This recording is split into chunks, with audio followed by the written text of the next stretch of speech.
지금은 일단 천안을 해서 얘기를 밀려고 하니까 내가 남을 때리면은 나는 그거 더 끔찍하게 나는 당한다.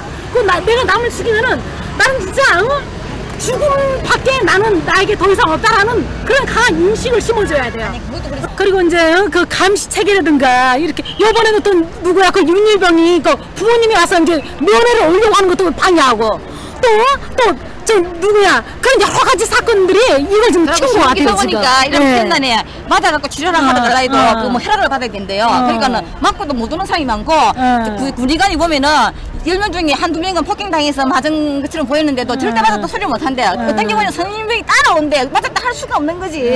그러니까 이거 이렇게 하면 안 되고 저 체계적으로 일주일, 2주 만에 무작정 가서 다 신체 검사하고 그리고 또 이게 누가 말하면은 이게 비밀 보장을 해주고 뭐 잡힐 것 같은 쓰면은 또 이게 또 결자 감정해가지고 누가 했는 게 또 다 안 되네. 그러니까 불이익 때문에 쉬고도 못 하는 거예요. 그럼 뭐 이제 어젠가 안 그래도 내가 텔레비 봤더니 뭐 저기 사병들 뭐 휴대폰 소지하게 부분적으로 하게 해주겠다고 그 얘기를 들었는데 저는 정말 어느 정도는 찬성이에요. 어제는 내가 나의 지금 고통 그 자체를 외부에 알려야 그걸 알 수가 있는 거지.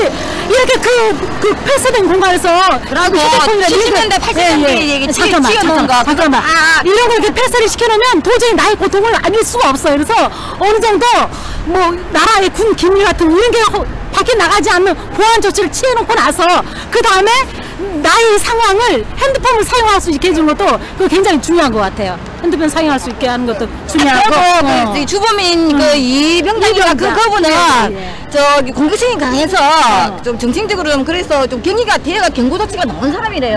그런 사람들은 특별히 관리를 해야 되는데 어떻게 그런 사람을 획한 곳에 그 70년대 80년대 지은 그 병영에 그 획한 곳에 6명만 뭐 이게 살도록 해놓으니까 그러면 초짜만 맞아 죽으라는 소리지. 그 고양이한테 생선맞기 난 거 아니 그리고 지금 중요한 거 뭐냐면은 지금 뭐 이제 왜 저기 외아들이니 뭐 남자 저기 아들을 뭐 한둘밖에 안 낳은 지금 상황에서 군 병력 자원이 지금 모자란다고 그래가지고 뭐 관심병사니 무슨 뭐 A급 병사니 얘네들 무조건 군대로 보내는데 이거부터 좀 없애야 될 것 같아요. 이런 관심병사니 이런 애들은 군 자원을 어느 정도 뭐 이렇게 무기 같은 거 이런 걸로 좀 현대화 시켜가지고 군에를 들어오지 않아도 되는 그런 저기 사병들은 아예 입대를 할 수 없도록 그것도 이제 입대를 하면 이제 군 병력이 저기 뭐야 모자란 그런 상황이 나올 수가 있으니까 그런 것은 어느 정도 무기 체계 같은 거라든가 이걸로 해서 절대 이런 간신사병 이런 사람들은 군에 입대하지 않는 시스템을 만드는 게 굉장히 중요한 것 같아요. 그리고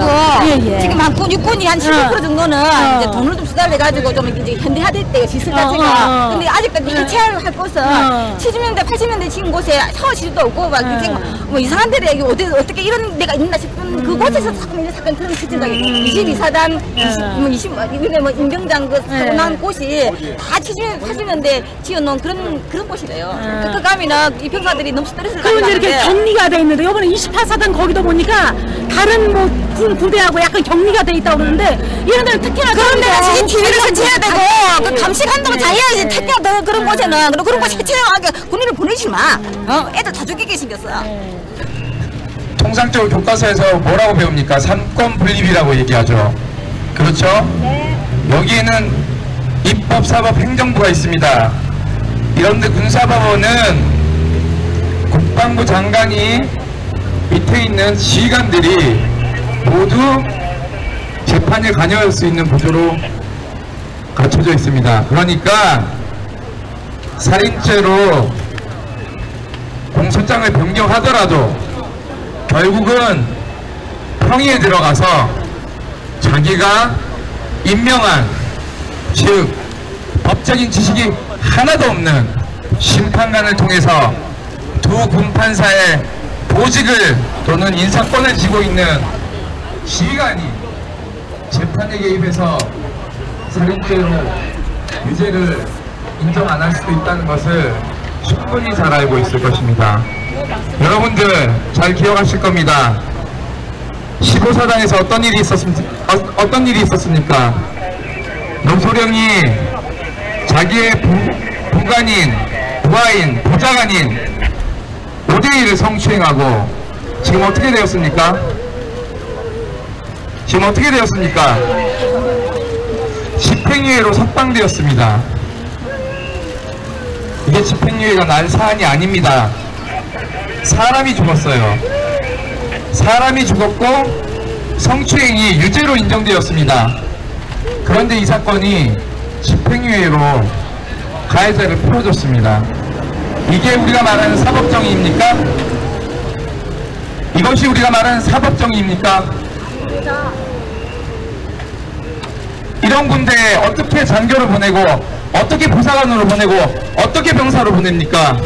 여러분들 똑똑히 보십시오.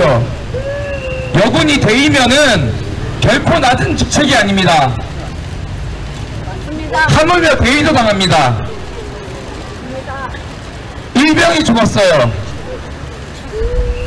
일병이 어떻게 죽었습니까? 정군 일에 유서 없이 집단 구타로 죽었습니다. 처음에 만두 먹다 죽었다고 했습니다.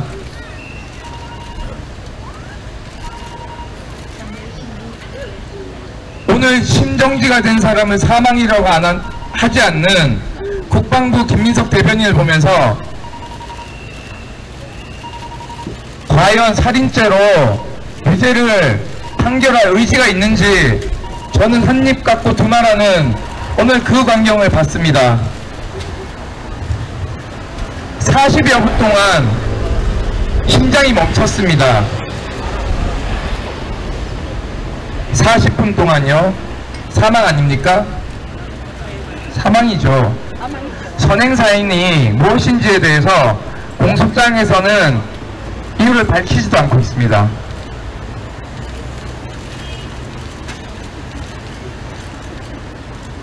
통상적으로 기도에 이물질이 들어오면 어떻게 됩니까? 기침을 하게 되어 있죠. 통상적으로 젊은 남성 같은 경우에는 운동력이 뛰어나기 때문에 바로 기침을 해서 이물질을 토해내게 되어 있습니다. 문일병이 멀쩡한 의식이 있는 가운데 기도가 막혀서 죽으려면 산낙지 한 마리를 통째로 삼켜야 됩니다. 기도로요. 식도가 아니라. 이미 어제 저희가 2차 브리핑에서 밝혔듯이 타임리 요법을 할 수 없을 정도의 의식이 없는 상태에서 뇌진탕 증세를 보이면서 그 전에 왜 뇌진탕 증세가 보였습니까? 식당 구타를 했으니까 그렇겠죠. 오줌을 싸면서 웅얼거리며 쓰러졌습니다. 그래서 기도가 막혔겠죠. 그럼 선행사인이 뭐가 돼야 됩니까? 저는 도대체 왜 제가 국방부에게 1차, 2차 브리핑을 하면서 우리 군인권센터가 하나부터 10까지 예산도 전체 예산의 30%를 쓰는 이 집단이 고작 NGO 하나한테 가르침을 받아가면서 제가 형법을 전공하지도 않았습니다. 수사기법을 배우지도 않았습니다. 그런 저보다 상식적이지 않게끔 수사를 하고 공소장을 쓰고, 공소장을 쓴 사람 누군지 아시죠? 최승호 검찰관. 여러분들이 낸 세금으로 사법연수원 3년 동안 별정직 5급에 월급 꼬박꼬박 받아가면서 시보하면서 그것도 팔자 좋게 장교로 4월 1일날 초임으로 부임해서 이 사건을 4월 7일 사망한 사건을 맡았습니다. 제가요 전화를 했어요. 검찰관님, 살인죄로 기소하지 않은 이유가 무엇입니까? 살인죄로 기소하게 되면 무죄가 날 확률이 높다고 합니다. 그 다음 얘기 뭔지 아십니까? 피해자들이 눈물을 흘리면서 이런 얘기를 합니다.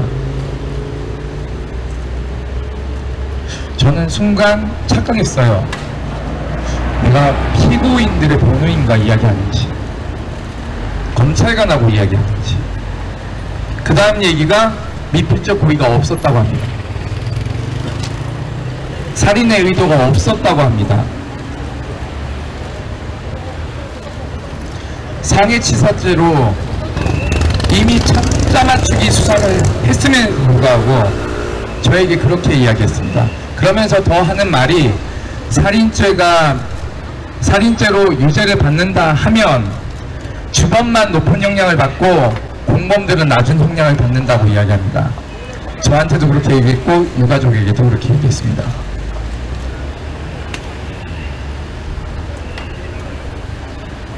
제가 하는 말 족족 따박따박 의견을 받아들일 생각 없이 저를 가르치듯 이야기했습니다.